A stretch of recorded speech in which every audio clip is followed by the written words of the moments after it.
Tiap langkah kaki ibu-ibu sekalian dari rumah menuju Masjid Bani Umar ini Allah catat sebagai amal soleh. Allah catat sebagai penggugur dosa insya Allah. Karena walau bagaimanapun Bu, berkahnya majelis ilmu secara offline seperti ini itu nggak bisa digantikan oleh majelis online. Sepakat nggak? Beda berkahnya Bu. Hari ini di zaman seperti saat ini kalau cuma sekedar ingin dapat ilmu gampang Bu, betul ya? Bisa buka YouTube, iya kan? Atau minimal ikut Zoom meeting gitu ya. Dapat nggak ilmunya? Mungkin dapat ilmunya, tapi berkahnya beda. Apalagi kadang-kadang kalau ikut Zoom, kameranya mati, ya Bu ya. Ustadznya ngomong, Anda cuci piring, ya. Rebahan gitu ya. Nah itu barokahnya beda. Tapi kalau datang ke majelis ilmu secara offline seperti ini, ibu-ibu pagi-pagi udah siap-siap, melangkahkan kaki dari rumah, beberapa mungkin ada yang dari jauh. Itu bahkan kata Nabi, setiap langkah kita bersusah payah untuk menjemput ilmu, itu bisa memudahkan jalan menuju surga. Ya, mudah-mudahan Allah catat semua jadi amal jariah. Nah, supaya makin berkah kita mulakan dulu dengan saling mendoakan. Boleh? Pinjam tangan kanannya, angkat ke atas semua. Usap-usap yang di sebelah kanannya. Nah, ikuti kata-kata saya. Ikuti kata-kata saya. Saudaraku, mudah-mudahan pagi ini Allah karuniakan ilmu yang bermanfaat. Kalau lagi sempit, Allah lapangkan.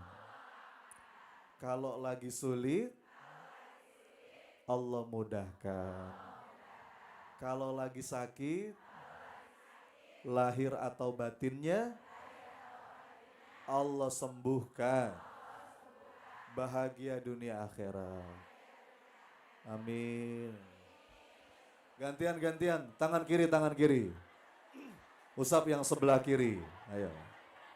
Saudaraku. Amin ya rabbal alamin. Makasih ya sudah didoakan. Mudah-mudahan doanya kembali pada yang mendoakan. Ketemuan lagi di surganya Allah nanti. Amin. Berikan senyuman paling manis buat kanan kirinya, silakan.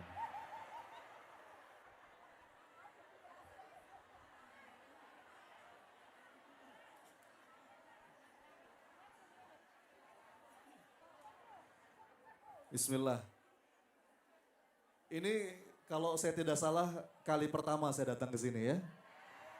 Alhamdulillah sebuah kebahagiaan. Ini pertama kali saya datang ke Masjid Bani Umar.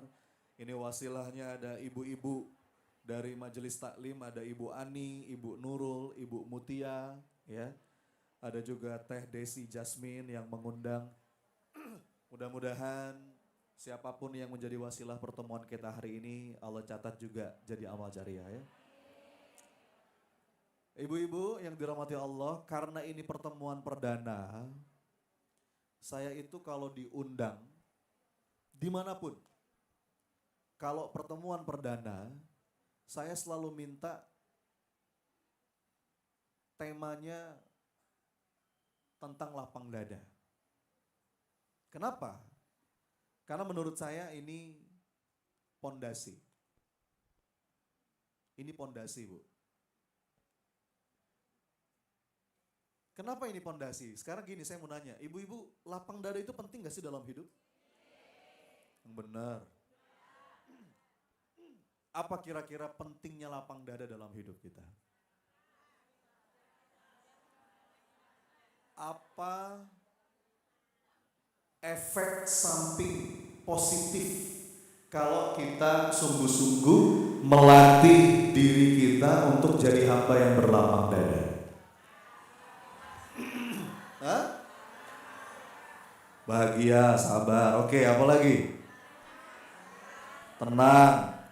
Enggak, kalau kita udah bahagia, udah tenang, itu efeknya apa kira-kira? Sehat, betul. Apa lagi? Happy, awet muda ya Bu ya. Jadi banyak sekali ini dampaknya dalam hidup. Saya tuh terus terang ibu-ibu belakangan waktu ini lagi senang banget ngupas tentang tema ini. Bahkan saya tulis dalam sebuah buku. Jadi sekalian kenalan ibu, selain sebagai seorang trainer, saya pun seorang penulis. Alhamdulillah dengan izin Allah saya sudah nulis 7 buku sampai sekarang. Dan buku terakhir, buku terbaru yang saya tulis itu judulnya Lapang Dada. Jadi saya sangat meyakini lapang dada itu kunci kehidupan. Lapang dada itu the key of life. Apa dalilnya? Banyak dalilnya. Saya akan buka satu aja Bu. Satu doa yang Allah abadikan dalam Quran surat Toha. Ini doanya Nabi Musa alaihissalam. Ibu-ibu kenal Nabi Musa? Kenal di mana Bu?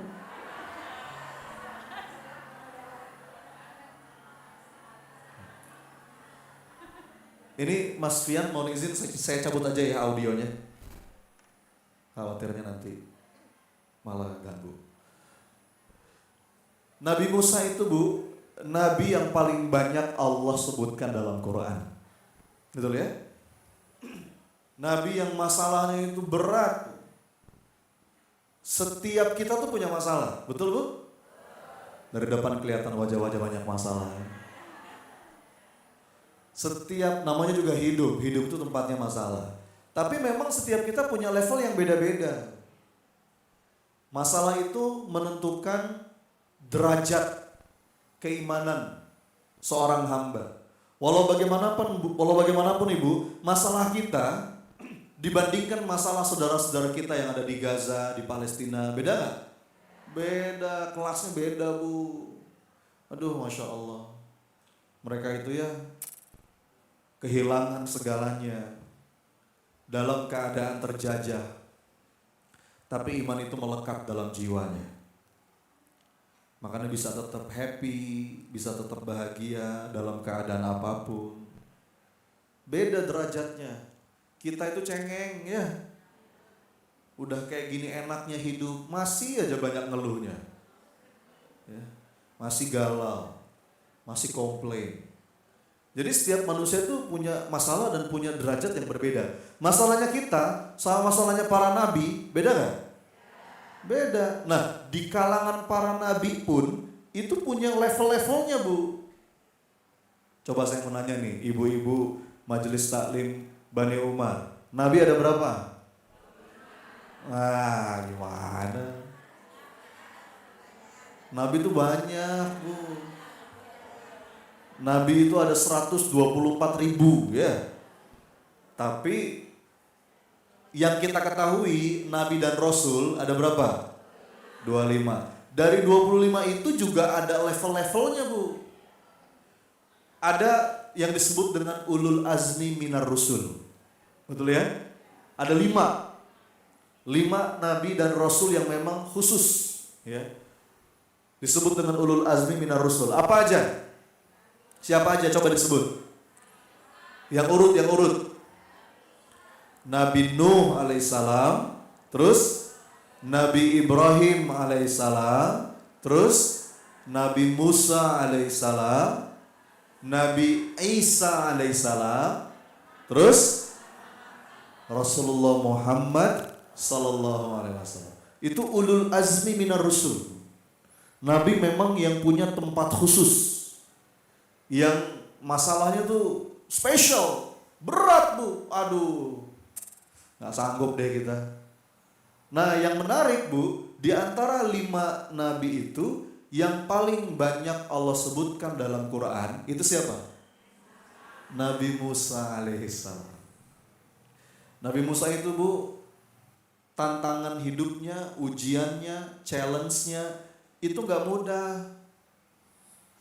Yang dihadapin tuh Fir'aun, betul nggak? manusia dikdaya yang punya power, punya kekuasaan, yang kalau kita lihat secara logika akal, ini manusia kayaknya nggak mungkin bisa dikalahkan. Punya segalanya. Betul nggak Bu? Yang diurusin itu Bani Israel. Kaum umat yang paling dablek sepanjang sejarah peradaban manusia. Umat yang gak tahu diri, umat yang gak tahu syukur, itu Bani Israel. Makanya Allah banyak menceritakan Bani Israel dalam Quran supaya jadi pelajaran buat kita. Jadi poin saya apa? Ini gak mudah. Tapi coba Bu, perhatikan doanya Nabi Musa. Perhatikan. Dalam keadaan berat, dalam keadaan sulit, dalam keadaan susah, lihat urutan doanya Bu. Perhatikan, ini penting nih. Lihat urutan doanya. Apa yang pertama kali dia minta? Dan saya yakin ibu-ibu semua yang ada di sini udah hafal doanya dari dulu. Dari kecil. Anak-anak kita, cucu kita hafal doa ini. Yang mana doanya? Rabbi syrahli sadri. Terusin.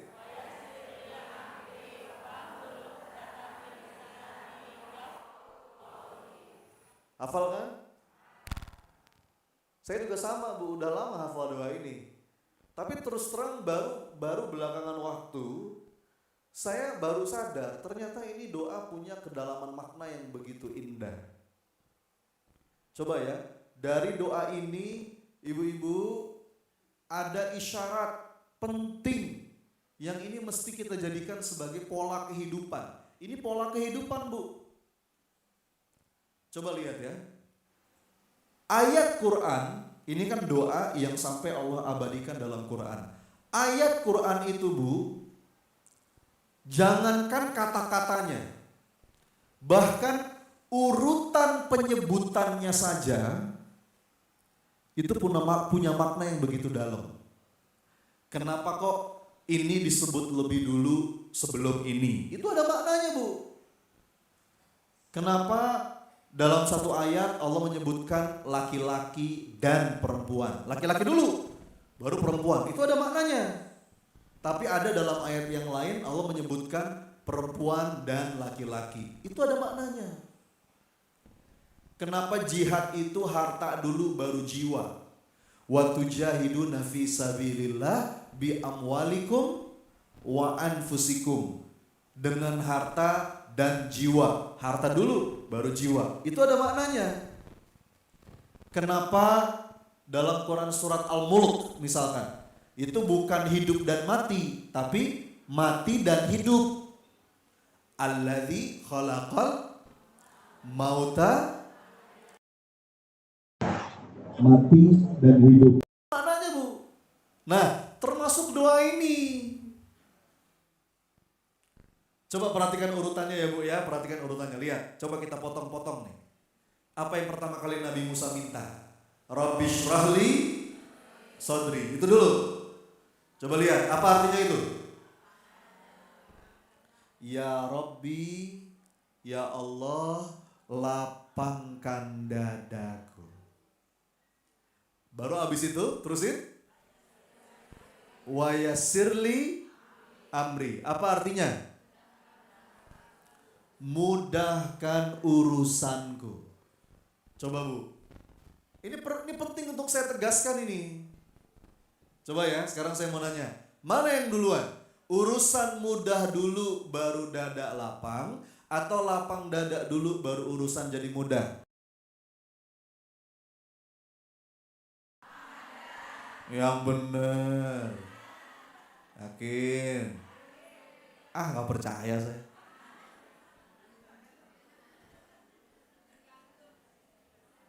Kenapa ini perlu saya tegaskan? Karena saya pengalaman Bu.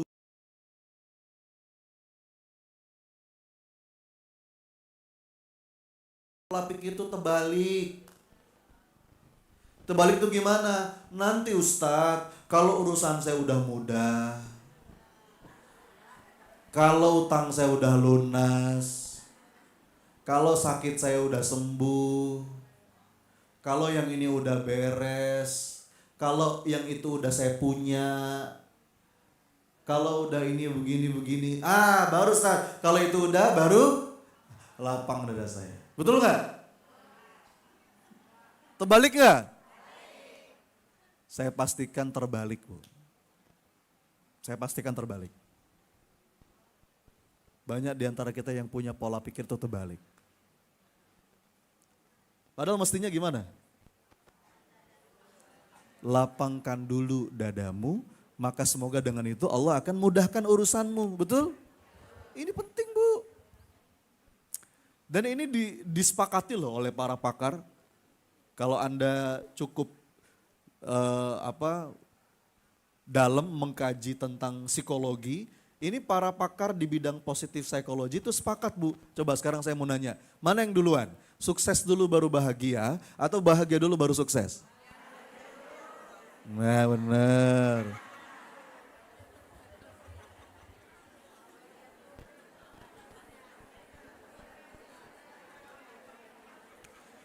Kita tuh kebanyakannya bahagianya bahagia jika. Betul nggak, Bu? Kebanyakan dari kita itu prinsip hidupnya bahagia jika. Ustadz, saya baru bahagia jika, macam-macam tuh jikanya. Jika ini udah beres, jika ini udah dapat, jika punya ini punya, enggak, Bu. Padahal kata para pakar, ini bukan kata saya, Bu, ini bukan kata saya, ini kata para pakar. Apa? Siapapun yang punya prinsip hidup bahagia jika, maka sampai kapanpun dia nggak akan pernah bisa bahagia. Kenapa? Karena kalaupun jika yang dia syaratkan sudah tercapai, dia akan selalu punya jika-jika yang lain. Ya, Bu ya? Makanya mestinya tuh bahagia dulu, dan orang beriman itu, Bunda, orang beriman itu orang yang paling bahagia dalam hidupnya. Serius saya nih. Kata para ulama, orang beriman itu selalu bisa menemukan keindahan dalam setiap takdir kehidupan. Jadi kalau kita ngaku, Bu, kita beriman, itu mestinya kita paling happy dalam hidup. Qul bifadlillahi wa birahmatihi fabidzalika falyafrahu. Serius, Bu. Jadi kalau kita ngaku kita beriman tapi muka masih ditekuk terus. Cembetat-cembetut, ruwet-rudet. Itu ada yang salah tuh dengan imannya, benar saya. Coba, Bu, para sahabat itu wajahnya cerah, ceria. Kenapa? Karena kalaupun dia punya masalah, air mata yang ada itu udah tumpah di malam hari. Dia adukan kepada Allah malam-malam di atas sajadah. Dan ketika siang hari ketemu dengan orang itu yang tersisa cuman wajah yang cerah ceria. Bener ini saya. Jadi kalau ngaku beriman tapi kok muka masih rudet gitu, itu ada yang salah tuh, Bu. Bener saya. Orang beriman tuh happy, Bu. Coba sekali lagi lihat kanan kiri sambil senyum. Ayo silakan.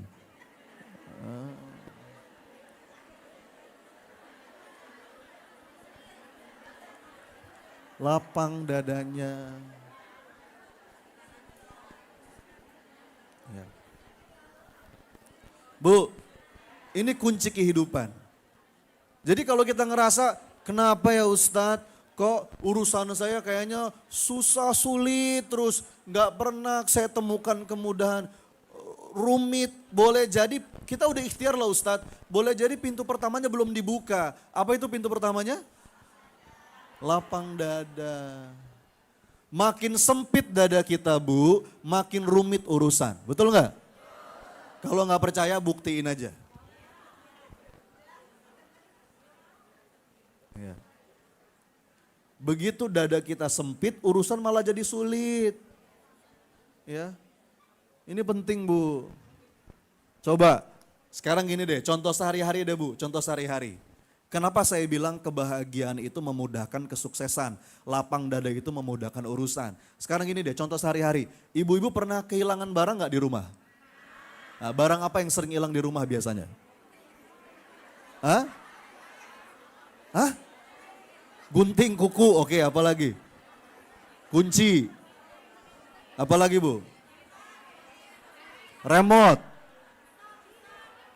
Pisau. Suami. Jarum pentul.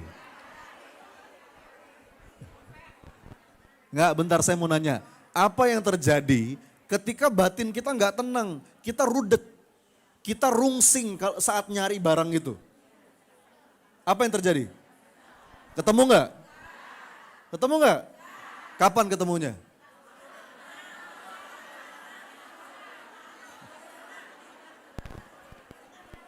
Ada yang bilang kalau lagi sholat Ustaz, Allahu Akbar. Itu tuh. Itu mah dibantuin setan Bu. Karena memang ada setan khusus yang itu tugasnya membisiki orang kalau lagi sholat. Enggak, tapi poin saya begini, begitu kita tenang dulu, lapang dulu, berdamai dulu, nanti kelihatan, betul nggak? Kalau kita belum mau berdamai, itu susah Bu. Ada orang nyari kacamata gini Bu, nih. Kacamata mana kacamata?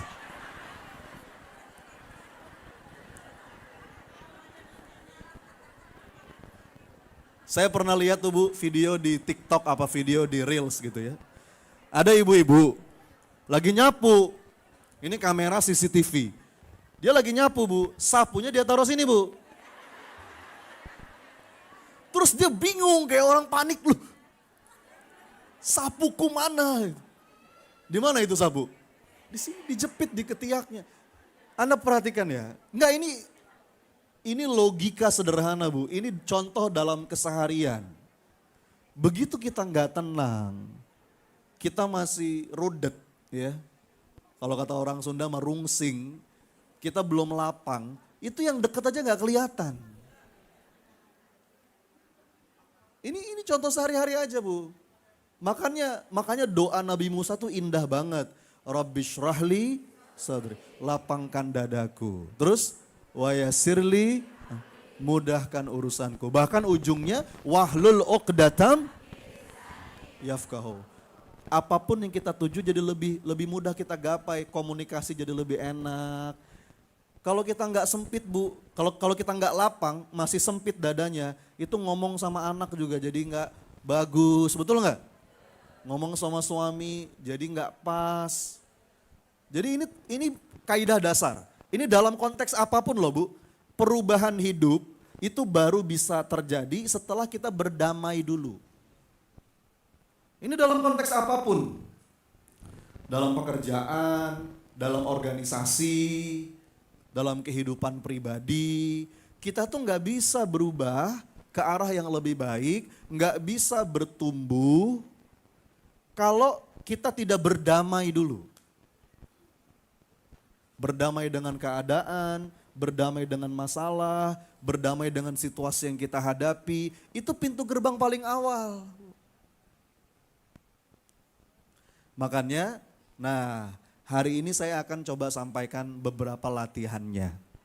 Mau tahu nggak? Beberapa latihan jiwa. Yang saya titip Bu, saya titip ini dibawa pulang ya. Dan diamalkan. Karena ini butuh latihan Bu. Butuh latihan. Nggak bisa ibu-ibu habis ikut pengajian 1 jam, 2 jam, begitu pulang lapang dada saya. Oh hebat banget ustadznya. Ini butuh dilatih. Alhamdulillah nih ibu-ibu, Allah ilhamkan udah rajin ke majelis ilmu. Tapi nggak cukup cuman datang denger, itu nggak cukup. Abis datang denger, kita mungkin mencatat, kita dapat ilmunya, begitu pulang dilatih. Betul nggak? Ini butuh latihan Bu. Sama kalau kita sering dengar istilah olahraga. Olahraga itu apa? Raga yang diolah. Namanya physical exercise. Latihan-latihan fisik. Nggak bisa Bu kita sehat tanpa latihan fisik. Nggak bisa. Nggak bisa otot itu jadi kalau nggak dilatih. Latihan fisik tuh banyak ragamnya. Bisa jogging, lari pagi, angkat beban, senam, aerobik, push up, sit up, macam-macam. Tapi tujuannya supaya fisiknya sehat. Terbentuklah itu, mungkin perutnya jadi bagus, ototnya jadi. Nah itu perlu dilatih. Nggak bisa cuma nonton orang lagi olahraga bu, duduk begitu. Begitu kan? Habis nonton jadi ototnya, bisa nggak? Mana ada kayak gitu. Sama, urusan batin juga sama. Nggak bisa ibu-ibu cuma dengerin ceramah, dengerin ustadz ngomong, begitu pulang lapang dada saya. Mana bisa. Ya. Ini butuh dilatih bunda. Nah, namanya latihan jiwa. Jadi kalau kita sadar bu, kita melatih ini penting. Saya mau bahas hari ini bu, ada 5 latihan jiwa yang mudah-mudahan kalau kita betul-betul amalkan, kita latih. Namanya latihan bu, namanya latihan tuh kadang berhasil, kadang gagal, betul nggak? Tapi terus aja sampai kita jago. Lapang dada tuh butuh dilatih supaya Anda jago. Orang tuh nggak bisa main bola jago bu, kalau dia nggak sering latihan, betul? Ibu-ibu nggak bisa masaknya jago, masaknya itu hebat, kalau jarang masak, ya nggak? Nggak bisa kita apapun, skill apapun dalam hidup, itu butuh dilatih, termasuk lapang dada. Kalau ibu-ibu pengen jago berlapang dada, itu ada latihannya. Hari ini saya akan sampaikan 5 latihan. Ada berapa? Tapi alurnya begini bu. Sebelum saya sampaikan 5 latihan jiwanya apa saja, saya perlu sampaikan dulu beberapa hal yang bikin dada kita sempit. Perlu gitu alurnya. Kita perlu tahu dulu nih, wah jebakannya di mana nih? Yang bikin kita nggak bahagia, yang bikin kita sempit dada. Sama aja kalau ibu ke dokter, dokter itu bu sebelum ngasih obat, ngapain dulu? Mendiagnosa, betul nggak? Ini kira-kira ibu masalahnya di mana nih, gitu kan? Begitu dicek, didiagnosa, oh kayaknya ini nih bu. Begitu udah ketahuan sebabnya apa, baru bu ini yang perlu dilakukan, ini yang nggak boleh dimakan, ya nggak sih? Ini obatnya, ini terapinya, gitu kan? Nah makanya alur saya begitu nih pagi ini. Saya mau coba alurnya adalah kita coba bedah dulu apa saja yang bikin sempit dada, lalu kemudian bagaimana latihannya supaya lapang dada, supaya happy. Oke bu? Siap ini? Coba hati-hati dengan 5 jebakan ini. Nggak usah kena semuanya bu. Kena salah satu aja udah cukup membuat hidup Anda menderita. Serius saya. Jadi saya akan sampaikan 5 sumber penderitaan yang seringkali bikin kita sempit dada. Sekaligus apa aja latihan-latihannya supaya lapang dada. Udah siap belum? 1. Nomor 1. Apa kira-kira? Sebab pertama yang bikin kita sempit dada. Nah. Apa nomor 1? Meratapi masa lalu. Coba diulang sama-sama. Apa?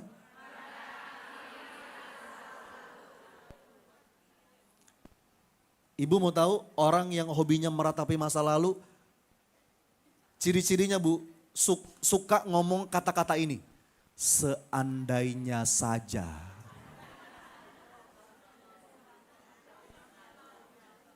Coba kalau. Coba diulang, apa? Itu nggak boleh bu. Nggak boleh. Masa lalu itu bukan untuk kita ratapi. Kalau sudah terjadi, sudah. Oke, tinggal kita ambil pelajarannya. Ya enggak? Apa hikmahnya, kira-kira apa yang bisa saya perbaiki hari ini? Gitu. Makanya kata Nabi Muhammad SAW, kita nggak boleh ngomong seandainya saja. Itu pintu masuknya setan. Hati-hati Bu. Perkataan seandainya saja itu sumber penderitaan. Ibu, jangankan untuk urusan yang besar. Untuk urusan yang kecil aja nggak boleh. Contoh nih, contoh ya. Ibu-ibu lagi jalan, naik mobil atau naik motor. Ingin ke sebuah tempat. Ada dua pilihan arah. Bisa belok kanan, bisa belok kiri. Betul nggak? Kita pilih dong. Belok kanan Begitu belok kanan, macet. Terus ngomong gimana kita?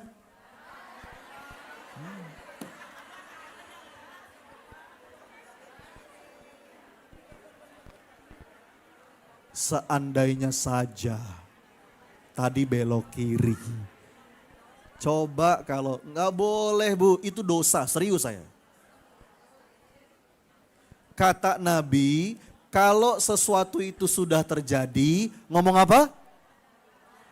Qadarullah wa ma sya'afa'a. Nggak boleh ngomong seandainya saja. Kalau ibu mau putar balik, ya nggak apa-apa, putar balik aja. Tapi nggak usah ngomong seandainya saja. Tinggal kita ambil pelajaran. Oh oke, besok-besok kalau lewat sini, coba deh belok kiri. Udah selesai. Anda bayangkan Bu, ya? Kayak kemarin tuh saya lagi jalan sama istri saya, dia udah beli buko pandan, udah di lidah katanya. Tiba-tiba lagi jalan kesenggol, jatuh pecah, aduh. Coba kalau taruh di sini, nggak boleh, nggak boleh. Qadarullah wa masya'. Bu bayangkan untuk yang kecil aja kita nggak boleh ngomong gitu. Apalagi untuk yang besar. Apa contoh yang besar? Malam-malam misalkan sambil bengong gitu ya. Seandainya saja suamiku bukan yang itu. Wah.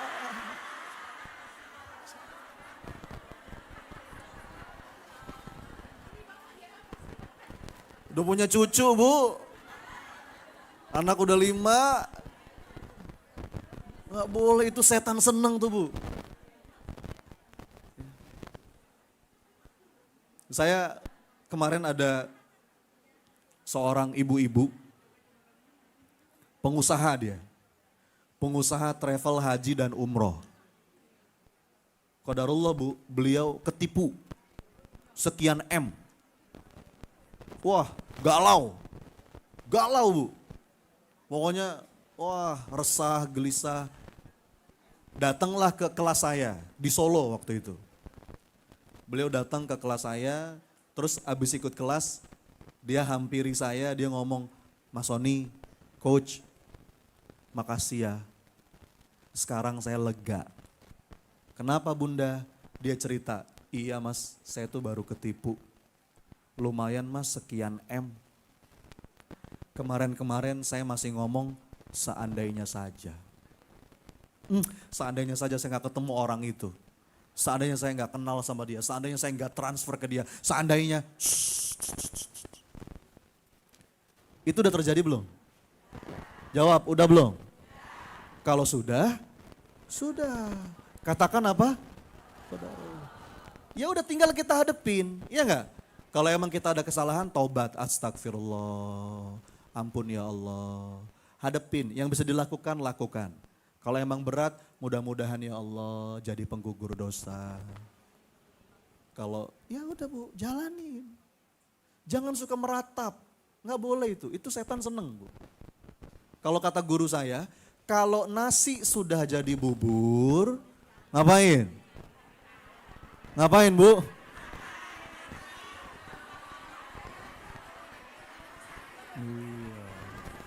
Iya. Cari ayam, suwir-suwir, apa lagi Bu? Cakwe, daun seledri, kasih kaldu, kecap asin, kecap manis kalau suka, kalau ada kerupuk boleh, kasih emping,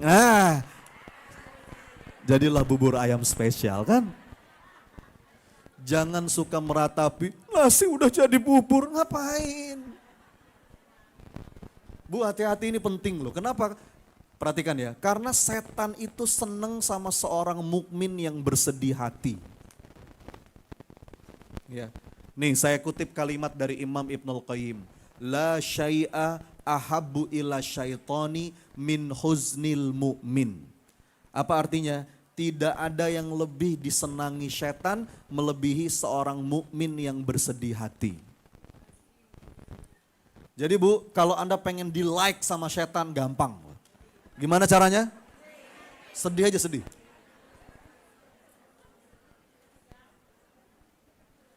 Kenapa setan senang Bu? Orang sedih itu energinya rendah. Gampang dibisikin. Ambil pisau, ambil pisau. Naudzubillah. Naik, naik lantai 12. Loncat, loncat. Naudzubillah. Jadi Bu, makanya kesedihan tuh bahaya. Terus latihannya gimana Ustadz? Latihan jiwanya supaya kita bisa berlapang dada dari jebakan yang ini. Meratapi masa lalu. Nama latihannya itu acceptance. Coba diulang Bu. Nah acceptance itu apa? Acceptance itu Bu bahasa gampangnya ridho. Coba diulang apa? Nah latihan jiwa yang pertama. Ini latihan Bu, ini butuh dilatih. Gak bisa abrakadabra bim salabim, gak bisa. Ini butuh dilatih. Nama latihannya apa? Ridho.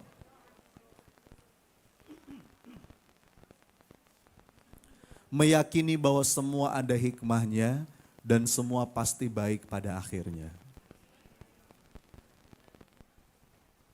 Makanya coba Bu, setiap pagi setiap petang tuh doa yang suka kita baca, itu latihan loh.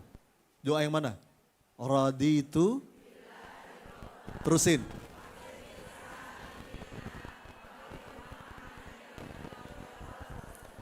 Nah itu latihannya. Cuma masalahnya kita tuh cuma baca teksnya aja tapi tanpa menjiwai. Itu kan doa anak-anak TK ya Bu ya. Kalau cuma baca anak TK juga bisa. Ibu-ibu sekarang TK berapa? TKB lagi. Kita udah seumur kita ini bukan cuma hafal teksnya, jiwai dong. Raditu billahi rabba. Apa artinya? Ya Allah hamba ridho, engkau Rob hamba yang mengatur segala urusan hamba.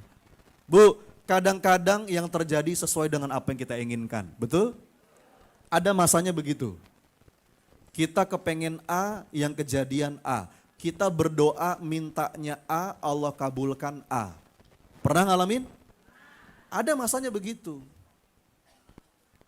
Dulu saya Bu, setiap kali istri saya hamil, mau melahirkan, saya tuh doa sama Allah. Dulu anak pertama, ya Allah pengen ya Rob anak pertama tuh laki-laki. Allah kabulin laki-laki Bu.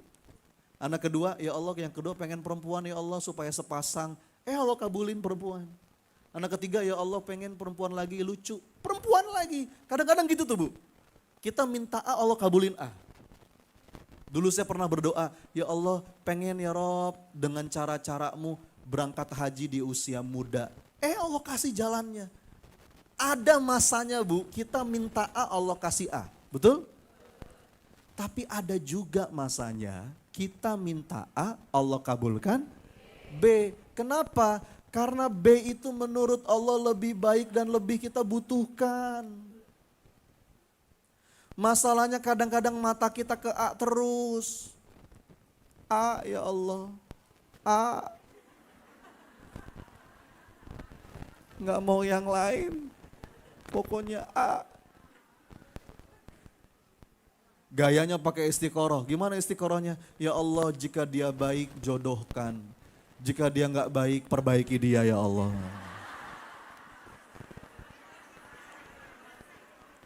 Itu bukan istiqoroh namanya. Itu apa Bu?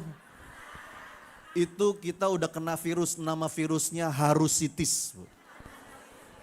Apa nama virusnya Bu? Padahal Bu dalilnya itu telak dalam Quran. Wa asa an takrahu syai'an wa huwa khairul lakum wa asa an tuhibbu syai'an wa huwa syarrul lakum Wallahu ya'lamu wa antum la ta'lamun. Boleh jadi kamu gak suka sama sesuatu padahal itu baik. Boleh jadi kamu suka sama sesuatu padahal itu tidak baik. Wallahu ya'lamu wa antum la ta'lamun. Allah yang maha tahu, kamu gak tahu. Jadi jangan sok tahu. Kadang-kadang Bu, pengabulan doa dari Allah itu Allah tunda sampai waktu yang paling baik. Segala sesuatu yang Allah tunda itu pasti ingin disempurnakan, Bu.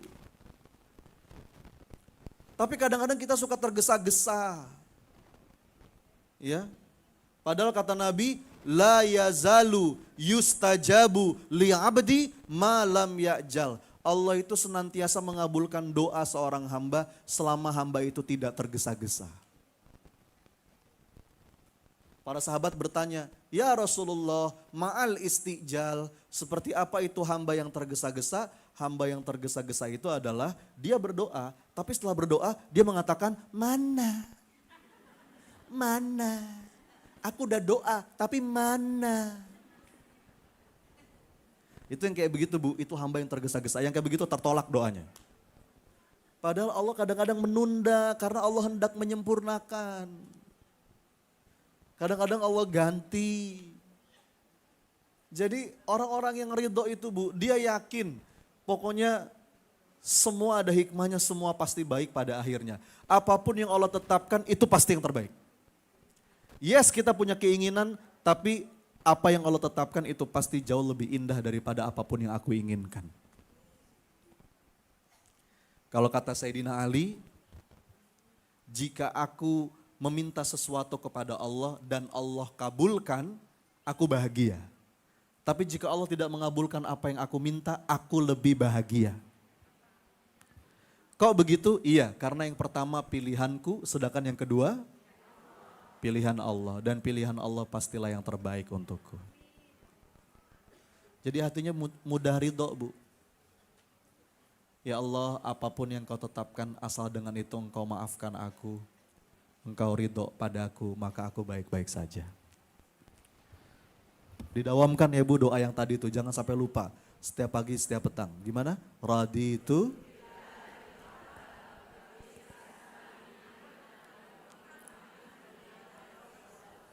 Itu melapangkan dada.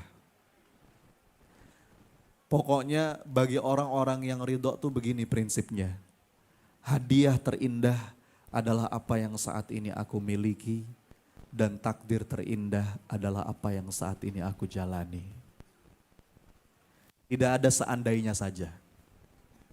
Tidak ada seandainya saja. Hadiah terindah adalah apa yang saat ini aku miliki, dan takdir terindah adalah apa yang saat ini aku jalani.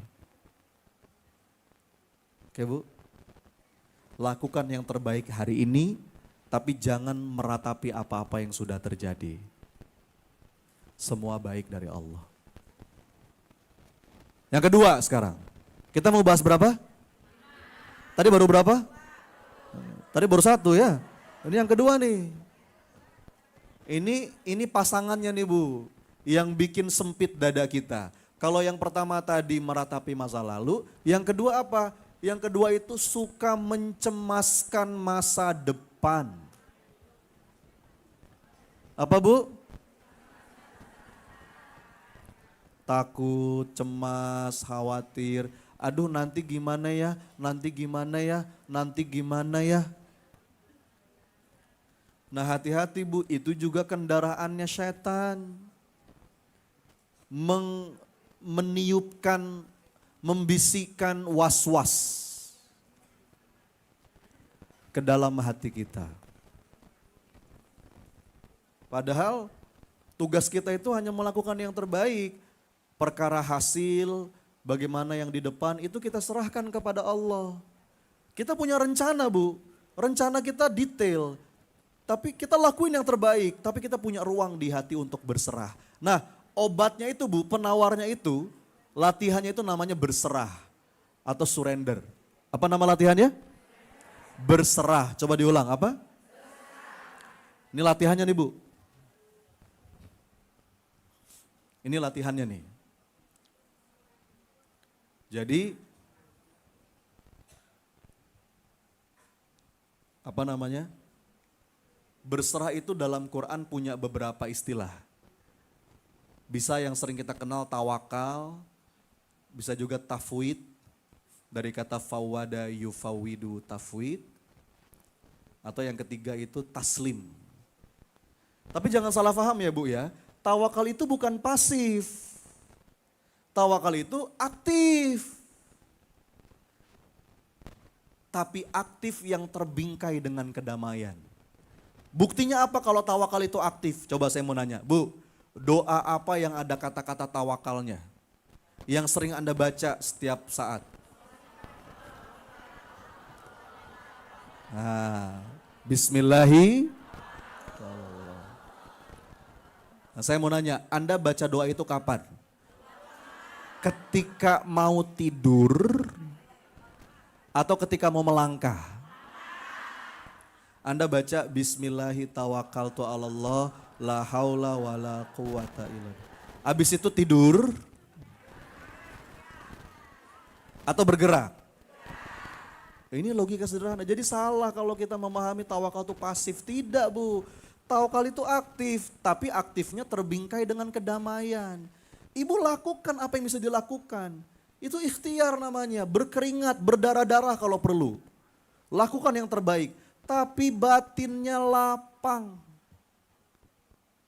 Batinnya tenang, tidak risau dengan hasil, tidak cemas dengan yang di depan. Tenang Bu. Iya. Jadi bahkan kata Nabi, kalau seorang hamba itu bertawakal maka dia akan dicukupi, dia akan ditunjuki, dia akan dilindungi. Nah masalahnya Bu, kita ngakunya udah tawakal, saya udah berserah Ustadz, tapi kok belum tenang. Tawakal itu bergandengan dengan percaya. Kita nggak mungkin bisa berserah sebelum kita percaya, betul nggak? Nah Ibu, saya mau nanya, Ibu kalau mau nitip barang, itu sama siapa nitipnya? Sama pihak yang Anda percaya, betul nggak? Makanya tawakal itu gandengan sama percaya. Ya. Ada sebuah doa yang indah banget Bu, doanya begini. Washrah suduraha bifaidil imani bik wa jamili tawakkulli alaik. Ya Allah, lapangkan dadaku dengan apa? Dengan iman yang melimpah dan keberserahan yang indah. Jadi kunci lapang dada itu diantaranya percaya dan berserah. Ada tuh nasyidnya, saya senang tuh sama nasyidnya. Lapangkanlah dada kami dengan karunia iman dan indahnya tawakal padamu. Jadi ternyata lapang dada itu ada percaya, ada berserah. Jadi ini gandengan. Kalau kata Allah dalam Quran, Qul huwa rahmanu amanna bihi wa alaihi tawakalna. Kita tuh baru bisa nitip kalau kita percaya Bu. Contoh ya, nih ibu. Ini contoh beneran ya Bu. Ibu siapa Bu? Ibu Yanti. Titip handphone boleh Bu? Ini iPhone ya Bu ya. Titip Bu. Bu Yanti makasih ya Bu ya. Nah sekarang saya mau nanya sama Bu Yanti. Bu Yanti tolong jawab ya. Bu, kira-kira handphone yang saya titip itu dijaga tidak? Saya baru kenal Bu Yanti hari ini. Tapi saya nitip handphone dijaga sama Bu Yanti. Pertanyaannya, bagaimana mungkin kita menitipkan sesuatu kepada Allah dan Allah tidak menjaga? Gak mungkin.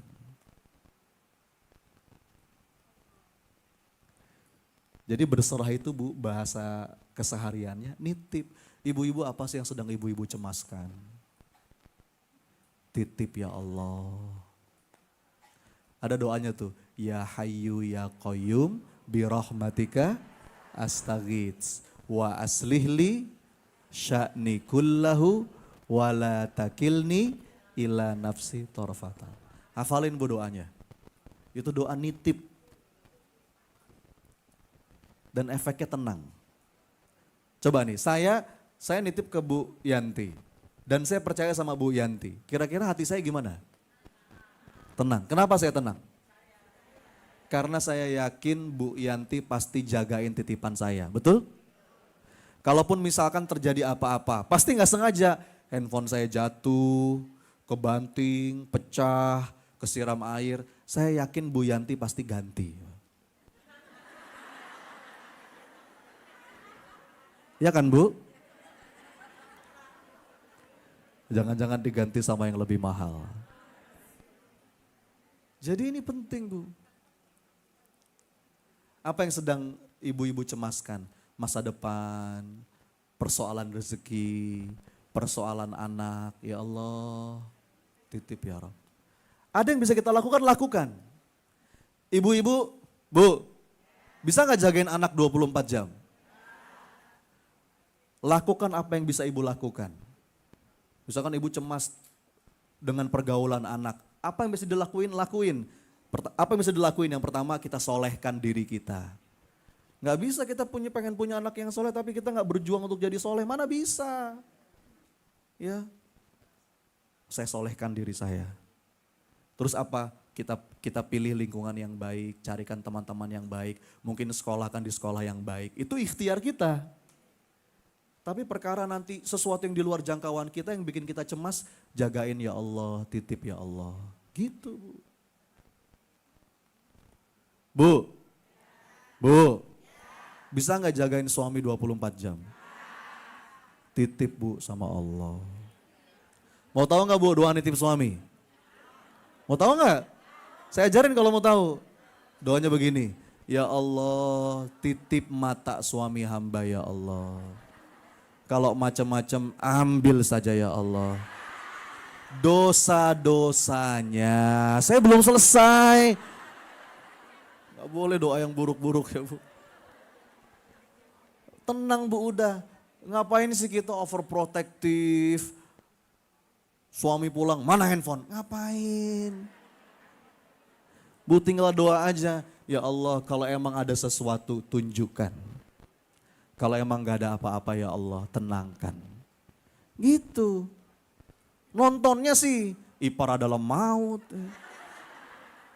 Film-film dia berselingkuhan, repot jadinya. Pokoknya apapun yang sedang menggelisahkan batin Bunda. Yuk latihan. Kita petakan.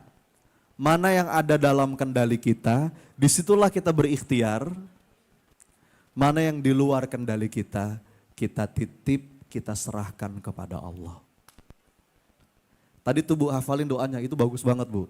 Ya Hayyu Ya Qayyum birahmatika astaghits wa aslihli sya'ni kullahu wa la takilni ila nafsi torfata'an. Tugas kita hanya melakukan yang terbaik yang bisa kita lakukan. Dan Bu mau tahu nggak manisnya apa? Aduh ini mesra banget. Sampai Allah bilang begini Bu. Innallaha yuhibbul mutawakkilin. Ini terus terang Bu, buat saya manis banget. Sesungguhnya Allah itu mencintai orang-orang yang bertawakal. Bu, terus terang ya, dulu saya masih bingung. Dulu saya belum nangkep dengan ayat ini. Kok Allah mencintai orang-orang yang bertawakal? Alasannya apa ya? Kalau misalkan Allah mencintai orang-orang yang sabar. Wallahu yuhibbus sabirin. Oke, saya langsung nangkep. Jelaslah. Dia sabar makanya Allah cintai. Atau Allah mencintai orang-orang yang beramal soleh. Oke jelas. Allah mencintai orang-orang yang berjihad. Oke. Allah mencintai orang-orang yang bertaubat. Oke itu clear buat saya. Tapi ketika innallaha yuhibbul mutawakkilin. Allah mencintai orang-orang yang bertawakal. Ini dulu saya sempat bertanya-tanya Bu. Kenapa ya? Nah belakangan ketika saya ngaji, saya belajar, saya nanya kepada guru. Kenapa Allah mencintai orang yang bertawakal? Karena tawakal itu bukti iman. Bukti percaya. Contoh nih Bu ya, saya sering ngasih analogi. Saya itu Bu, kalau misalkan saya ngajak jalan anak, kan ada waktunya ya saya jalan sama anak. Anak saya itu Bu, setiap kali saya ajak jalan, misalkan kita mau makan di mana, mau jalan kemana. Saya kan nanya ya, nak, A atau Teteh mau makan apa, mau jalan kemana. Jawaban mereka apa? A ngikut Abi aja. Itu kan berarti dia berserah, betul ya Bu? Terserah Abi. Menurut saya Bu, itu jawaban manis banget loh. Itu dalam bahasa lain, dia ngomong gini, pokoknya Bi, AA itu kalau Abi yang ngajak, AA yakin Abi ngajak ke tempat terbaik. Betul nggak? Itu bahasa lainnya Bu. Makanya keberserahan itu buat saya sebuah ungkapan yang manis. Dan saya makin sayang sama mereka. Saya merasa dipercaya. Ya. Dan saya pasti akan ngasih yang terbaik. Ketika saya dipercaya, saya pasti akan ngasih yang terbaik. Betul nggak?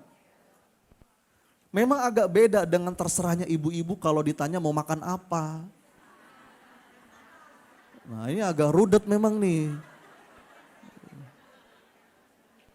Bu, makan apa Bu? Terserah. Bu, makan ketoprak yuk. Ah Ustaz, kacang. Nggak enak ke perut. Ya udah. Soto Betawi yuk Bu. Aduh santen Ustaz. Terus ibu mau makan apa? Terserah.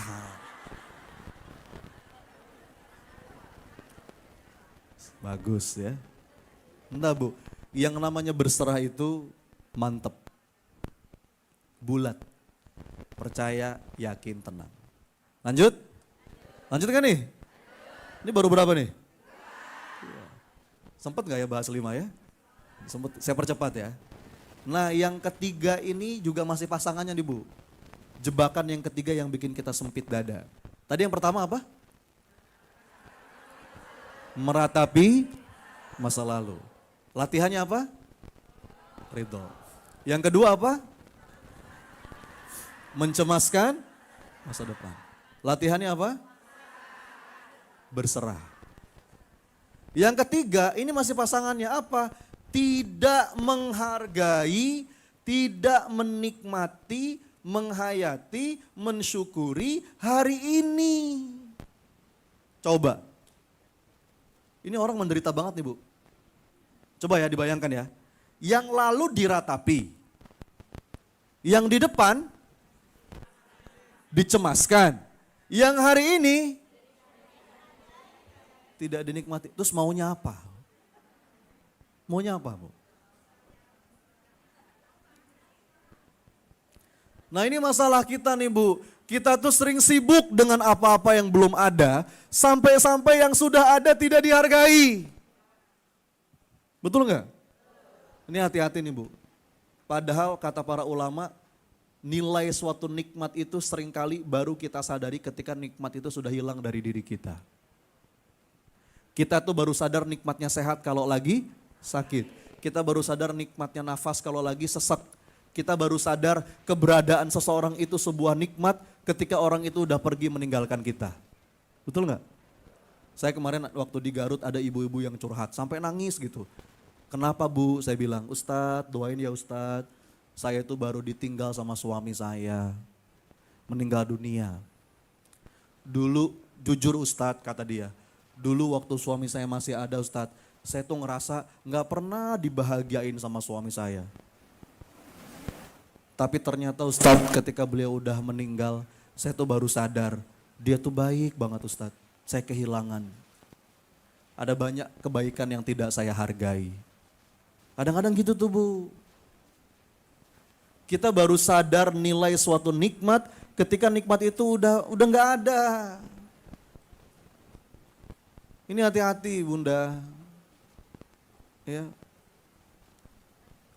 Bahkan dalam keadaan susah sekalipun, dalam keadaan sulit sekalipun, itu janjinya Allah Bu. Bersama dengan kesulitan ada banyak sekali kemudahan. Betul nggak?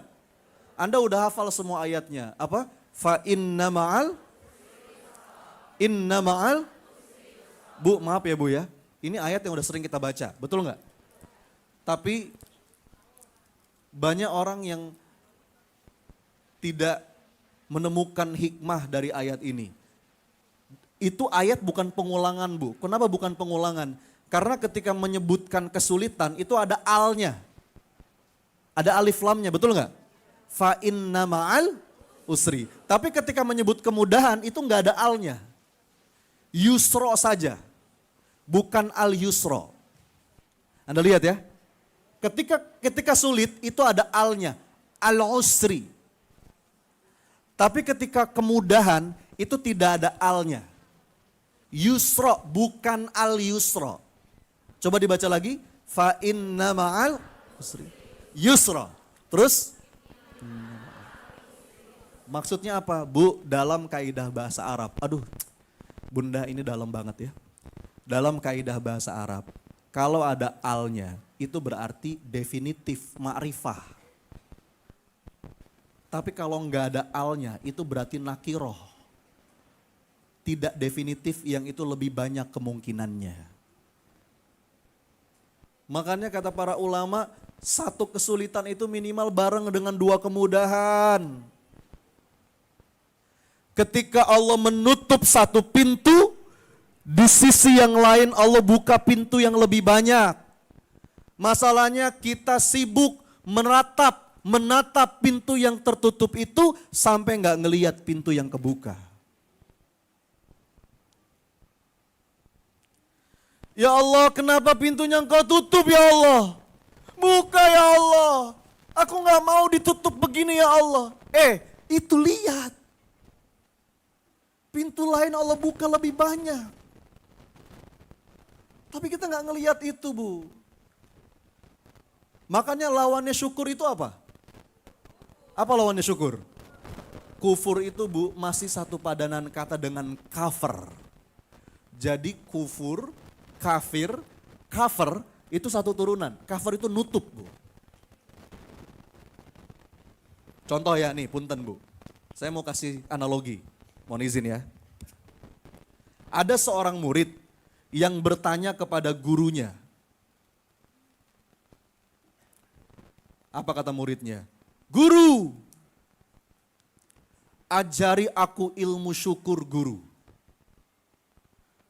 Guru, ajari aku ilmu syukur. Apa kata gurunya? Baik, kalau kamu pengen belajar ilmu syukur, sekarang kamu saya kasih tugas. Apa tugasnya guru? Siapin segelas air. Oke? Bukan minum, Bu. Tugas kamu bawa segelas air ini berjalan masuk ke dalam hutan yang di sana. Oh, ternyata Bu, di sana ada hutan. Hutan kecil. Kamu jalan sampai kamu tiba ke ujungnya. Nanti saya, kata gurunya, nunggu kamu di ujung hutan itu. Oh gitu guru, gampang dong tugasnya.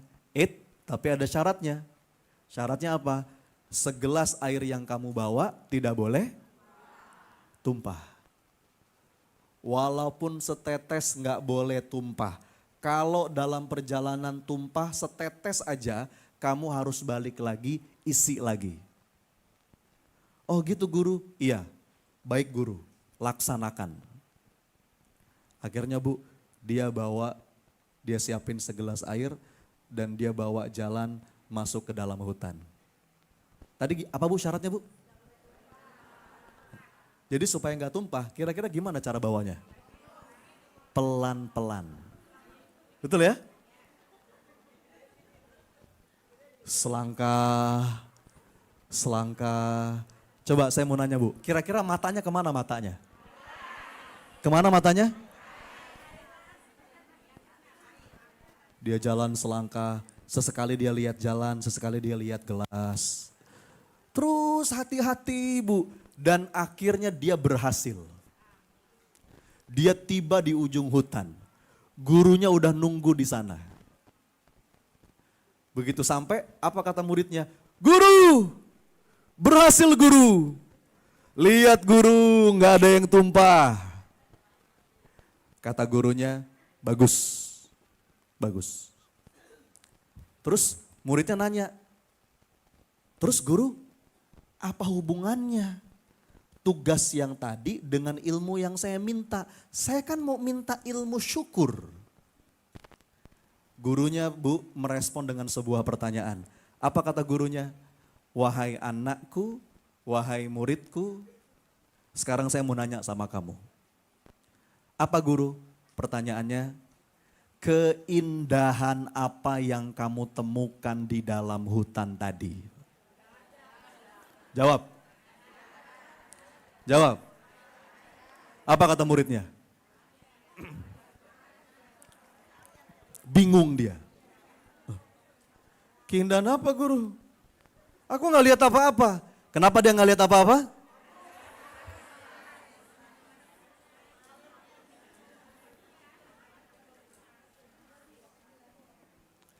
Padahal Bu, ketika diajak balik lagi sama gurunya, di jalan yang tadi dia susuri, ternyata di sudut sebelah kanan itu ada danau, bagus banget. Di sudut sebelah kiri itu ada kebun bunga, indah sekali. Tapi dia nggak lihat itu. Kenapa dia nggak lihat?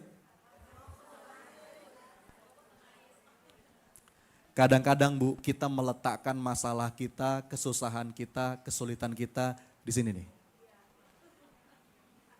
Terus kita curhat sama Ustadz. Ustadz, hidup saya berat Ustadz. Hancur Ustadz. Sulit Ustadz. Padahal kalau kita mau buka mata Bu, ada begitu banyak keindahan yang Allah kasih. Oke, mungkin di sisi yang lain utang kita belum lunas, sakit kita belum sembuh. Tapi kalau kita geser sedikit, ya Allah, anak-anak ngafal Quran. Dibikin sehat, makasih ya Allah. Cobalah Bu, saya titip ya Bu ya. Sesekali aja, paling tidak diselipin aja. Dalam doa-doa kita tuh isinya cuma pengen, makasih ya Rob. Alhamdulillah. Boleh minta, Allah senang kalau kita banyak minta Bu. Tapi sesekali aja isi doa kita tuh isinya cuma ungkapan terima kasih. Alhamdulillah ya Allah. Ya. Ada begitu banyak anugerah yang kau berikan. Bu, saya mau cerita dikit boleh gak? Dulu waktu saya pernah sakit COVID Bu, saya pernah dirawat di rumah sakit. Itu saya merasa dekat banget dengan kematian Bu. Itu lagi parah-parahnya tuh. Kakak sepupu saya meninggal. Dalam waktu yang berdekatan. Saya punya temen Bu, temen dekat banget. Temen saya kuliah, temen saya ngaji, meninggal. Dalam keadaan Bu, saya lagi dirawat di rumah sakit. Udah sekitar 30 hari di karantina. Udah lama gak ketemu anak. Itu pada saat itu Bu, dada saya udah mulai nyesek. Dapat kabar kamar sebelah meninggal. Keesokan harinya kamar sebelah kritis. Saya bilang ya Allah. Bu. Coba-coba ya, saya mau nanya Bu, tolong jawab. Tebak aja tebak. Kira-kira nih, apa isi doa saya pada saat itu? Apa isi doa saya? Minta mobil? Mobil? Mobil baru. Rumah mewah. Jalan-jalan ke luar negeri. Ke Eropa, ke Amerika. Enggak. Saya bersumpah Bu pada saat itu demi Allah yang lain murah. Murah. Anda tahu apa yang saya minta? Ya Allah, mudah-mudahan Engkau masih kasih hamba kesempatan sehat lagi. Nebus dosa ya Allah. Memperbaiki amal soleh. Bisa ketemu anak-anak lagi ya Allah. Benar Bu. Makanya punten ya Bu ya kalau buat saya ini tuh udah kesempatan yang kesekian kali. Saya tuh Bu insya Allah ini hadza min fadli Robi. Insya Allah Bu saya tuh untuk menemukan rasa syukur itu insya Allah gak perlu kebanyakan syarat. Kebanyakan dari kita tuh untuk bersyukur aja banyak banget syaratnya. Saya tuh Bu ya kadang-kadang nih Bu bangun tidur, terus ngelihat anak gitu ya, bisa nangis saya. Makasih ya Allah, masih dengar suara azan, makasih ya Rob. Kadang-kadang Bu saya makan tuh Bu, itu nasi saya pandangin tuh Bu. Ya Allah makasih ya Rob. Kata para ulama, Tapi anehnya Bu, ketika kita sudah sampai level itu malah kok Allah kayak tambah-tambah nikmat bahkan tanpa kita minta. Saya tuh kadang-kadang Bu di depan Ka'bah saja, ini kalau lagi nemenin jamaah umroh gitu ya. Di depan Ka'bah tuh kadang-kadang saya, ya Allah, apalagi yang mau saya minta? Banyak banget nikmat darimu ya Rabb. Ya. Makasih ya Allah. Makanya doa Nabi Sulaiman gimana? Rabbi auzi'ni an ashkura nikmatakallati an'amta alaihi. Bu, nanti di akhir kita tutup dengan doa bareng, boleh? Sesi yang paling penting dalam majelis ilmu itu sesi apa? Doanya. Nih Bu ya, saya titip ya Bu ya. Kalau ibu datang ke majelis ilmu, sesi yang mestinya ibu-ibu paling tunggu itu sesi apa? Itu lebih penting daripada materinya. Karena di majelis ilmu itu doa diijabah. Insya Allah ya. Yuk, kita selesaikan dulu, lanjut ya. Ini yang keberapa nih? Selanjutnya yang keberapa? Jadi yang ketiga ini latihannya latihan syukur Bu. Latihan syukur. Coba-coba diulang yuk supaya ingat. Jebakan yang pertama apa? Meratapi masa lalu. Seandainya saja. Latihannya apa? Ridho. Yang kedua? Mencemaskan masa depan. Latihannya apa? Berserah. Yang ketiga apa? Latihannya apa? Makasih ya Allah. Alhamdulillah. Makasih ya Allah. Alhamdulillah. Bu, ada sebuah cerita dari seorang ulama yang menceritakan ternyata ada loh seorang hamba Allah yang itu jadi kekasihnya Allah lewat jalur makan. Benar saya ini? Kan biasanya kalau mau jadi kekasih Allah lewat jalurnya apa? Tahajud, betul nggak? Wah tahajud nggak putus. Allah ridho sama dia jadi kekasihnya Allah.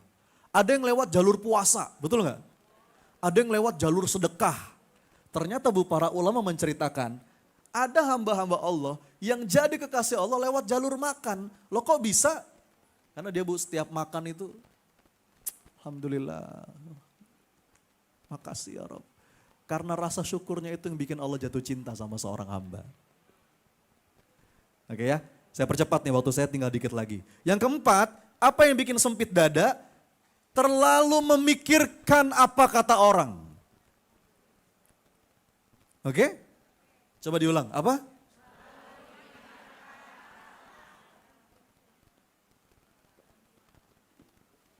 Terlalu pusing dengan penilaian manusia. Kita meletakkan kebahagiaan kita di mulut orang. Itu sumber sempitnya dada, Bu. Padahal nggak bisa kita bikin semua orang senang sama kita, betul nggak? Inna ridhon nas ghoyatun la tudrok, kata Imam Syafi'i. Berharap semua orang ridho sama kita itu mustahil. Bu, coba ya, masih ingat gak kisah Luqmanul Hakim? Bapak sama anak yang bawa keledai. Pernah dengar ya? Bapak sama anak bawa keledai, anaknya di atas keledai, bapaknya di bawah menuntun keledainya. Jalan mereka. Diomongin orang gak? Salah gak? Apa kata orang? Dasar tuh, lihat tuh, anak gak punya adab begitu tuh, betul gak? Anak gak punya etika, enak-enakan dia di atas, bapaknya suruh jalan di bawah. Tuh anak zaman sekarang gitu tuh, gak diajarin adab. Wah, udah mirip belum saya? Dengan julidnya netizen yang maha benar dengan segala komentarnya. Bapaknya dengar, nak salah nak, gantian ya nak, bapak di atas kamu di bawah, tolong tuntun keledainya, jalan mereka. Diomongin orang gak? Salah? Apa kata orang?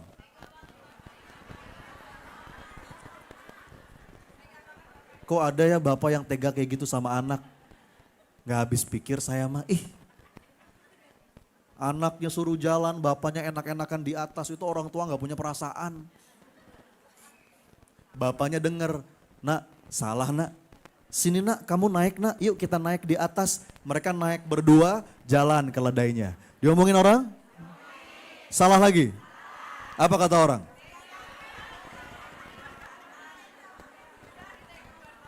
Dasar bapak sama anak gak punya pri kebinatangan. Itu keledai kecil loh dinaiki berdua zolim tahu nggak? Nyiksa binatang. Bapaknya dengar, nak salah nak, udah turun yuk nak. Turun mereka berdua, dituntun aja keledainya, jalan mereka. Diomongin orang? Salah lagi? Apa kata orang?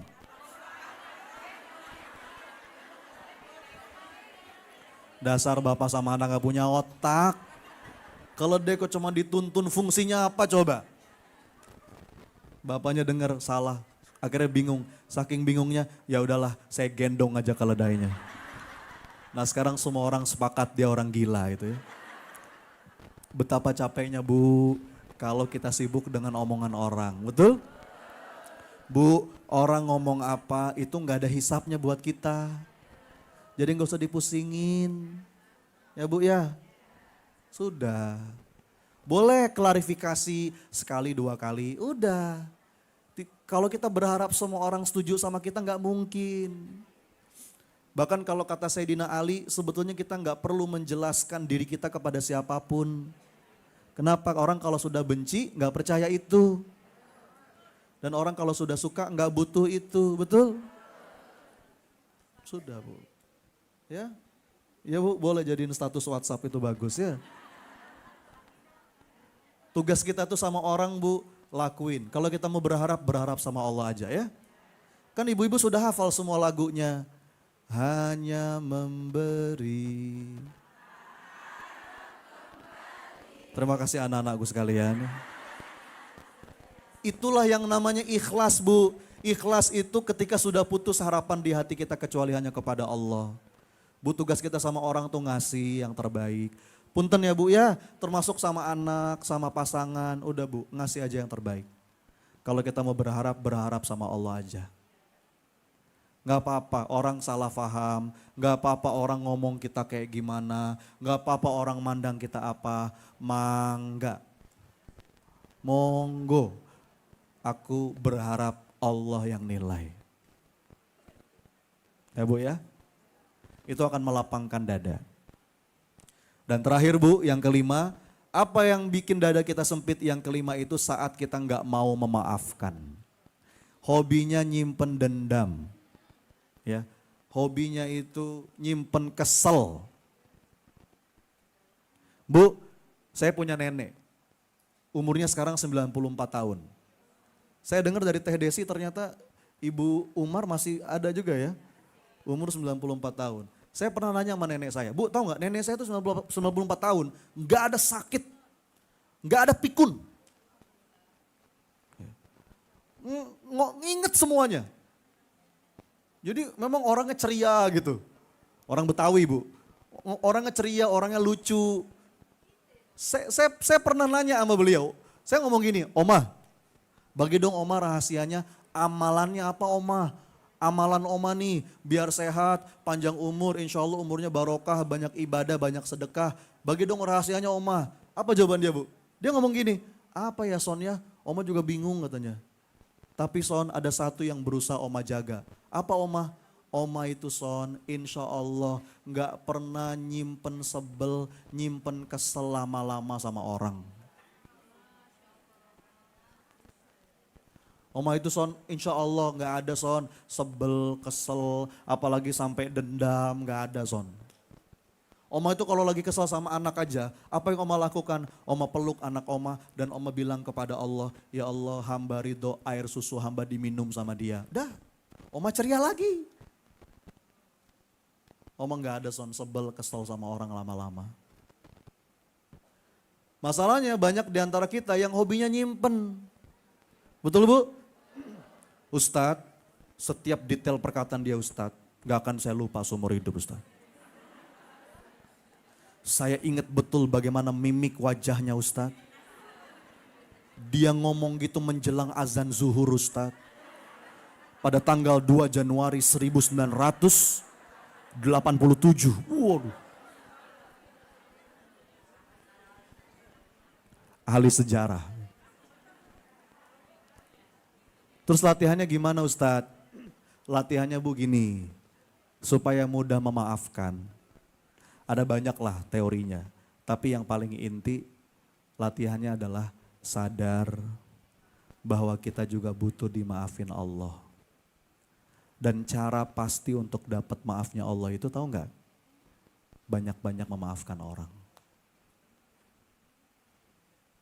Saya pernah nanya sama guru saya, Ustadz, bagaimana cara pasti untuk dapat maafnya Allah? Apakah dengan istighfar? Bisa dengan istighfar. Tapi istighfar pun ada potensi tidak sampai kalau tidak betul-betul dari hati. Apalagi istighfarnya ibu-ibu kalau lagi marah. Gimana Bu?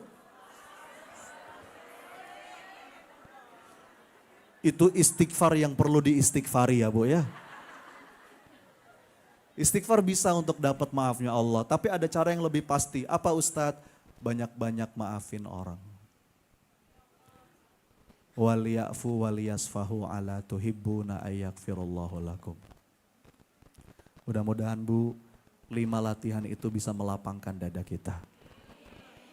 Yuk coba diulang sebagai penutup. Yang bikin kita sempit dada. 1 apa? Meratapi masa lalu. Latihannya apa? Latihan ridho. Ngomong aja dulu Bu, nggak apa-apa walaupun baru di mulut nggak apa-apa. Ya Allah hamba ridho, hamba terima ya Rabb. Raditu billah ya Rabba, wabil islami. Semua pasti baik darimu ya Allah, semua pasti ada hikmahnya. Ngomong aja dulu. Yang kedua apa yang kedua? Mencemaskan masa depan. Bismillahi tawakkaltu ala Allah. Hamba serahkan padamu ya Rob, apa-apa yang di luar jangkauan hamba. Yang ketiga apa? Coba sesekali Bu, sesekali aja. Isi doa kita tuh cuma begini. Makasih ya Allah. Alhamdulillah. Makasih ya Rob. Alhamdulillah. Tarik nafas. Alhamdulillah.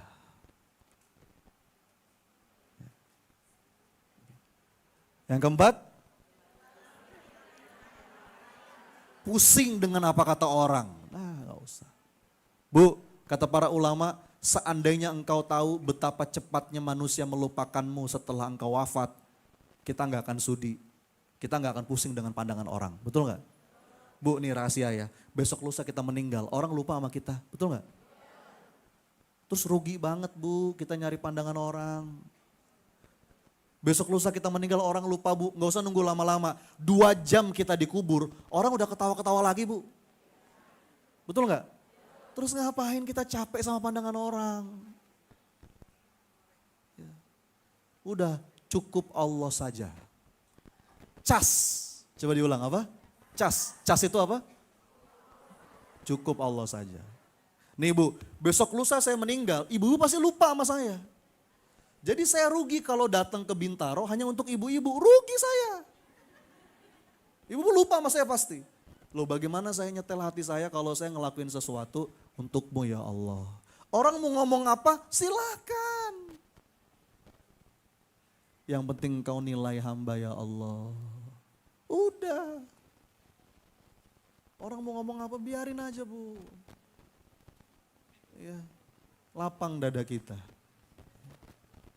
Nah yang kelima, tidak mau memaafkan. Latihannya apa? Latihan memaafkan. Berharap Allah maafkan. Ya, mudah-mudahan ada manfaatnya. Oke? Nah insya Allah kita akan tutup dengan doa. Tapi sebelum itu saya kembalikan dulu kepada pembawa acara. Mudah-mudahan ada manfaatnya ya Bu ya. Ada manfaatnya nggak sih Bu? Mudah-mudahan ya Bu ya, semoga Allah terima. Terima kasih, silakan. Assalamualaikum warahmatullahi wabarakatuh. Waalaikumsalam warahmatullahi wabarakatuh. Masya Allah, terima kasih kepada Ustadz Abikim, Ustadz Sony Abikim yang sudah memberikan tausiah luar biasa. Ustadz, apakah masih ada waktu? Boleh 1 pertanyaan? Boleh ya, silakan kepada ibu yang ingin bertanya. Baik, singkat aja ya ibu sayang ya. Assalamualaikum warahmatullahi wabarakatuh. Tanya dong Pak Ustadz, tentang memaafkan seseorang, kalau kita masih terngiang-ngiang dengan omongannya dia, mukanya dia tuh gimana?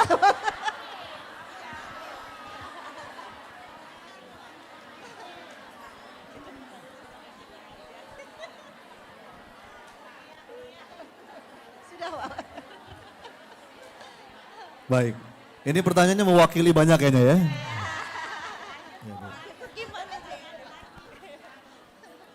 Bismillah, terima kasih Bunda. Jadi ibu-ibu yang dirahmati Allah ya.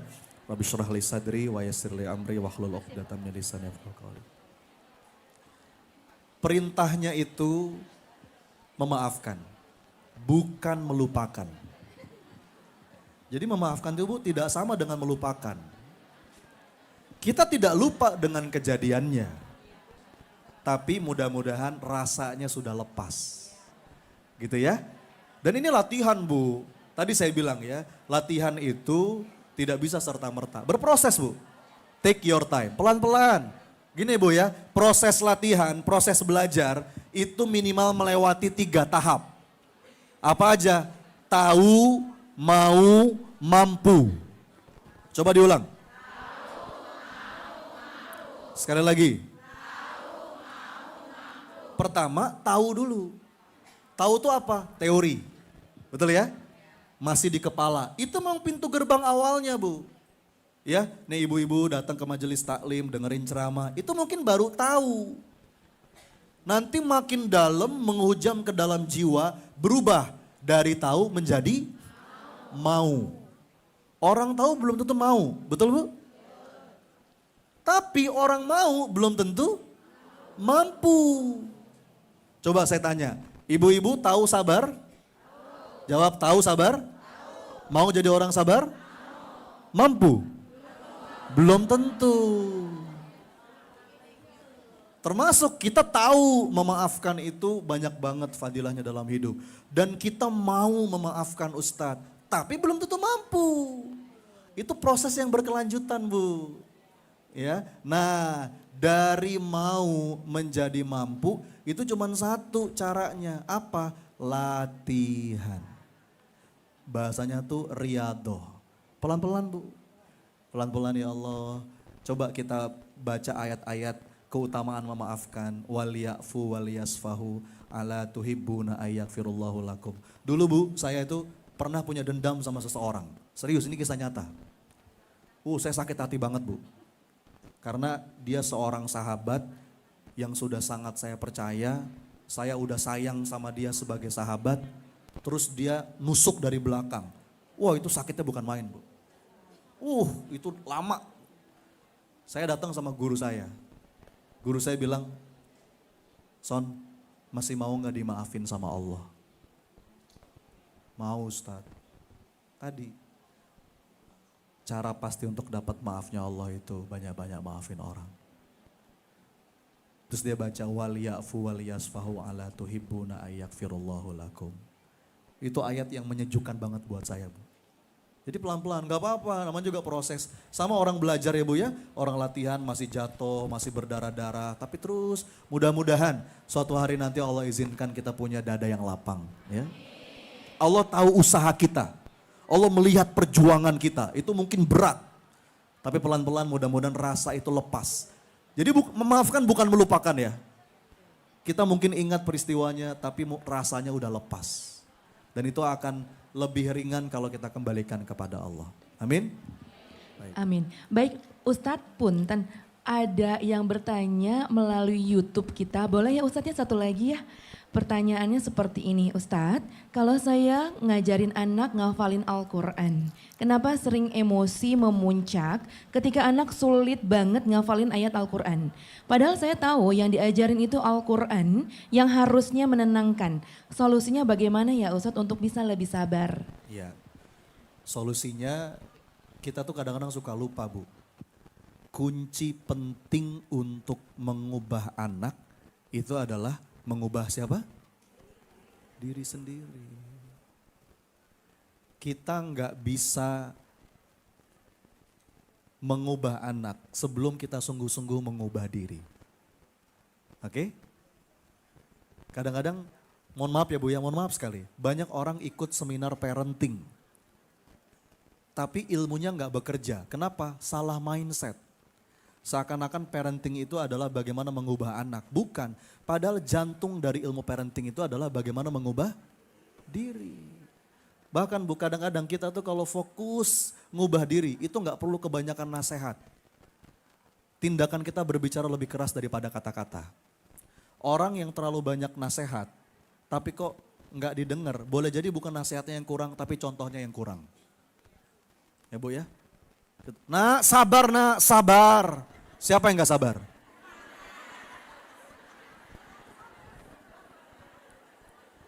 Udah mama bilangin jangan berisik, tahu nggak? Siapa yang paling berisik Bu?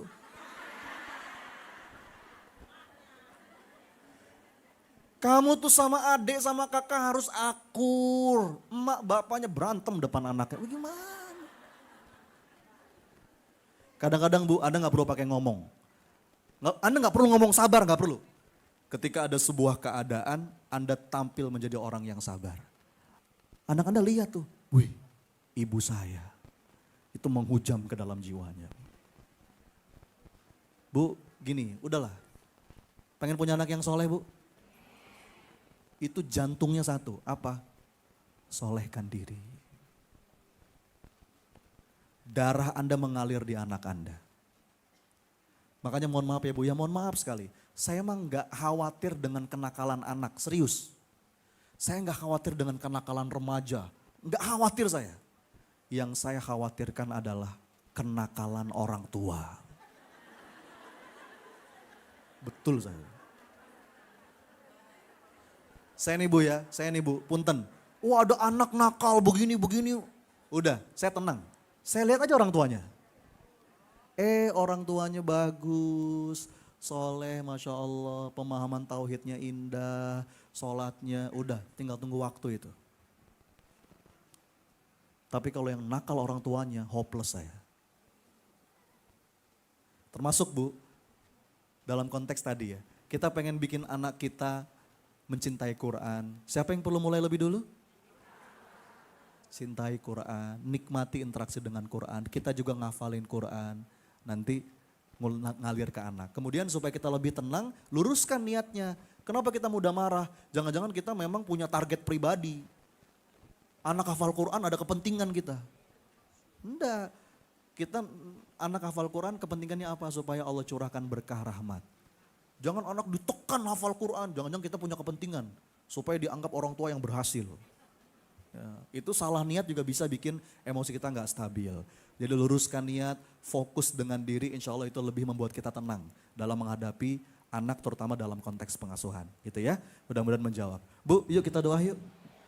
Saya tuh terus terang Bu, yang paling saya tunggu-tunggu kalau di majelis ilmu tuh doa barengnya.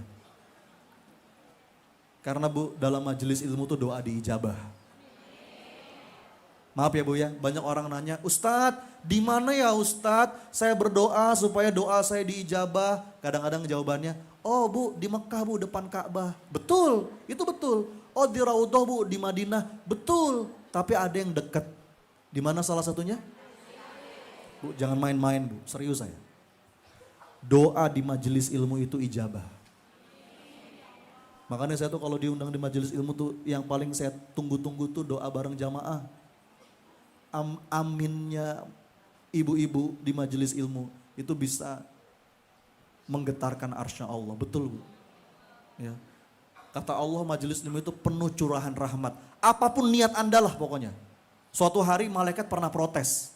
Ketika Allah memerintahkan curahkan rahmat kepada majelis ilmu. Terus ada malaikat yang protes, ya Allah itu ada satu orang yang datang ke majelis ilmu, dia gak niat ngaji ya Allah.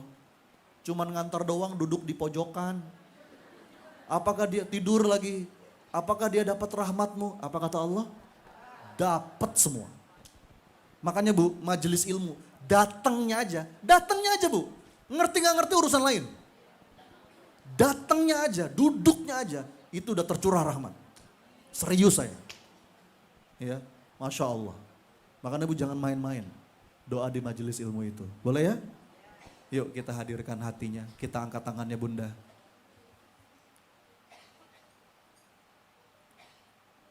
Istighfar yuk 3 kali.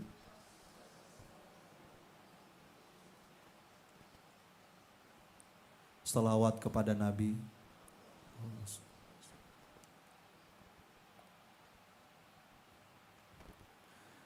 Duhai Allah yang maha mendengar sepelan apapun doa kami. Duhai Allah yang maha melihat pertemuan kami pagi hari ini. Ya Allah, Engkau janjikan majelis ilmu adalah saat mustajabnya doa. Ya Rabb, catatkan ya Allah siapapun yang hadir pada hari ini, tiap langkahnya Engkau jadikan penggugur dosa. Catatkan ya Allah siapapun yang hadir pada hari ini menjadi hamba-hamba yang Kau cintai. Ya Allah, karuniakan kepada kami ilmu yang bermanfaat. Jadikanlah ya Allah apa yang sudah kami bahas tadi betul-betul bisa kami amalkan, berdampak dalam sisa umur kami. Ya Allah, lembutkan hati kami ya Rabb. Mungkin hati kami selama ini sudah mengeras, sampai gak bisa merasakan getaran ketika ayat-Mu dibacakan. Gak bisa merasakan getaran ketika nama-Mu disebut. Jangan ya Allah, lembutkan hati kami ya Rabb. Wasilah majelis ilmu ini lembutkan hati kami ya Allah. Karuniakan kepada kami hikmah dan hidayah. Allahumma aftah lana hikmataka wansur alaina rahmataka ya dzal jalali wal ikram. Ya Allah, jika ada di antara kami yang sedang sempit, lapangkan ya Rabb. Jika ada di antara kami yang sedang sulit, mudahkan ya Allah. Jika ada di antara kami yang sedang berat ya Allah, apapun persoalannya, ringankan ya Allah, kuatkan pundaknya ya Rabb. Ya Allah, jika ada di antara kami yang sedang terlilit hutang, mudahkan untuk bisa lunas ya Allah. Jangan biarkan kami wafat dengan meninggalkan banyak hutang ya Allah. Ya Allah, jika ada di antara kami yang rindu pengen umroh haji, mudahkan ya Allah. Izinkan kami semua yang ada di sini bisa merasakan wukuf di Arafah-Mu, bisa sujud langsung di depan Ka'bah-Mu, bisa duduk bersimpuh di masjid Nabi-Mu. Ya Allah, jadikan keluarga kami, anak keturunan kami soleh, solehah. Rabbana hablana min azwajina wa zurriyatina qurrata a'yun waj'alna lil muttaqina imama. Ibu-ibu, saya berikan kesempatan, silakan doa masing-masing. Apapun yang sekarang terlintas di pikiran, yuk minta kepada Allah. Silahkan, saya aminkan. Amin ya Allah. Ibu-ibu lagi ada hajat apa, lagi ada masalah apa yang pengen ditolong sama Allah, yang sekarang terlintas di pikiran, ayo minta sekarang Bu. Amin ya Allah. Amin ya Allah. Amin ya Allah. Ya Allah, Engkau janjikan majelis ilmu saat mustajabnya doa. Silahkan Bu, lagi ada keresahan apa dalam jiwa, lagi kepikiran apa, yuk doa sekarang. Kabulkan ya Rabb, dalam bentuk yang paling baik pada waktu yang paling tepat. Ampuni dosa-dosa kami ya Allah. Kami seorang pendosa ya Allah. Rabbana zalamna anfusana wa illam taghfir lana wa tarhamna lanakunanna minal khasirin. Allahumma inna nas'aluka taubatan nasuha wa taubatan qoblal maut. Ya Allah, berikan kami kesempatan taubat sebelum Engkau panggil kami nanti ya Allah. Allahumma inna nas'aluka al-husnil khatimah wa na'udzubika min su'il khatimah.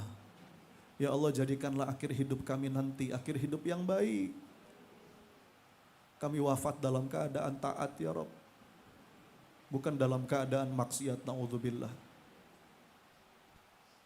Ya muqallibal qulub, sabbit qulubana ala dinik. Ya Allah, jadikan sisa usia kami betul-betul bermanfaat. Ampuni segala kesia-siaan kami selama ini ya Allah.